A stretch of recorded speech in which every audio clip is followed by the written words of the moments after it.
The Senate Democrats have finally decided in opening up the Senate floor for the Patients' Bill of Rights discussion. Well, Kathy, a Milwaukee Sheriff's deputy is in court today trying to clear his name of criminal charges for the second time in 3 years. The whole entire Oak Creek community hope that by seeing this accident up close and personal, teenagers will be more careful next time they get behind the wheel. It may look completely different at night, so students have to watch their step when walking down the same street at this hour. According to the ACLU, women spend 68% more than men in out-of-pocket medical expenses. The details as it unfolds. Thank you, Jessica Battle. I can't wait to see the final outcome. It is your bill. It's the American Families Bill. That is the bill that is before us today. It's the Democrats' last battle cry, their solution to America's growing healthcare problems. The Patients' Bill of Rights promises to stop HMO abuses and to give people more control over their health insurance. Hundreds of people showed up today to support the bill. They are average Americans like Ray Cerniglia, whose son Matthew died of cancer. As Matthew was in the hospital receiving the treatment, I received a final letter from my HMO stating that my son's treatment was being denied because it was not medically necessary. After trying for over a year, the Senate Democrats have finally decided in opening up the Senate floor for the Patients' Bill of Rights discussion. Now, the debate started today, and the senators are expected to cast their vote on Thursday. That gives the Democrats and their supporters 2 days to pass the bill.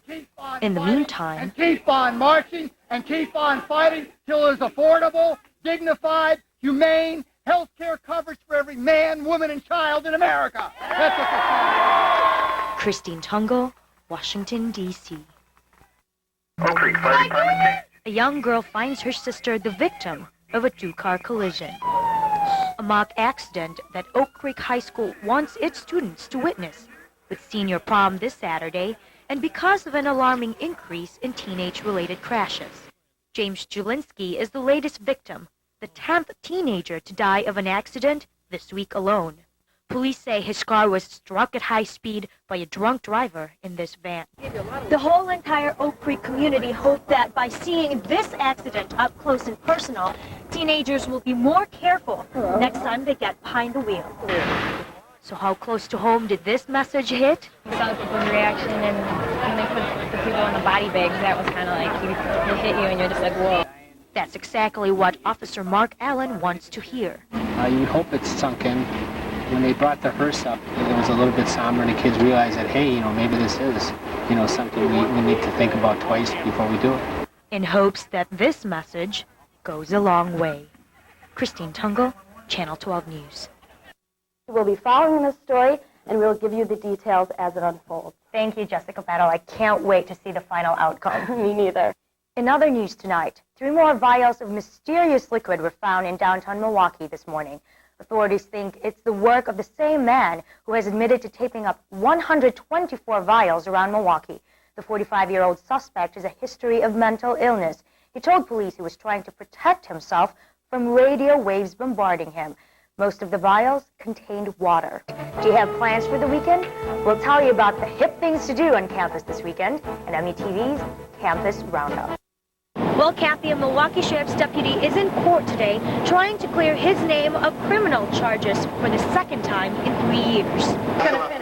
A confident Byron Terry and his lawyer gear up to take on yet another criminal charge. The first one happened May of '96, when Terry was charged with endangering safety by use of a dangerous weapon outside this bar. The second incident happened last December 19th. Police say he was driving from this north side bar when he swerved out of his lane and hit another car and drove away. The criminal complaint says that when police tracked him down, he lied about where he was that night before later confessing. Terry then allegedly filed a false car theft report to make it look like someone else caused the accident. But the case is not airtight. The victim can't even identify who hit him. And I was out for like a minute. When I came to, the car that hit me was gone. While the sheriff's deputy took the stand with a ready answer to all the questions. Did you tell her, I know this is going to screw me up with my job? No, I did not. Did you tell her that you made up the auto theft because you were scared and that's why you lied? No, I did not. Byron Terry officer's strong testimony and the witness's lack of conviction to pinpoint him at the scene of the crime could lead to all charges against the sheriff's deputy being dropped. But we won't know for sure until the jury brings in its verdict as early as tomorrow. Back to you, Kathy. One guy reached in his pocket, pulled out a gun, and cocked it, did a little thing with it. It happened 2 months ago. Like, give me your money. But Griffin Ewald still relives the night he was robbed at gunpoint. Well, the one guy just asked me for the money. The other guy didn't really say anything. He just came up behind me and patted all my pockets to see if I had anything in them. Safety is a big issue at Marquette because of its location. But it's one thing students don't really worry about. Walking around, I haven't had any problems with anybody. No threats. My safety's been pretty good, I think. But what looks safe in the daylight may look completely different at night. So students have to watch their step when walking down the same street at this hour. Though the good news is that overall crimes have decreased in campus, but the bad news is that personal theft has increased since last year, and they happen at the most unlikely places. Popular hangout places, like the student union, where people leave personal things lying around. So what to do with this rising crime? Public Safety Officer Sergeant McNeil. The simplest thing for them to do is never to leave their property unattended. And if you're going somewhere at night, take the limo. Use what public safety has to offer. Griffin learned his lesson after that fateful night. Limos now, and don't, especially later at night. He takes his own advice every step of his way home. Kristine Tungol, MUTV News. Yep. Well, speaking of the worm, he still has those rebounding skills, don't you think so? That's right. Never lost them. Never lost them. Great. Thanks, Steve. Yep. Thank you, Steve. I like it. It felt like spring. Springtime, yeah. I don't think I can deal with 30-degree weather, but I guess we're going to have to take it. Yeah. That's all the news we have for tonight. Thank you all for joining us. Yes, stay with MUTV News for the latest on the equity reserve and how your money will be spent. Face Off is coming your way, but first, we leave you with the scenes from tonight's benefit at the Haggerty. Everybody have a great night and an excellent weekend.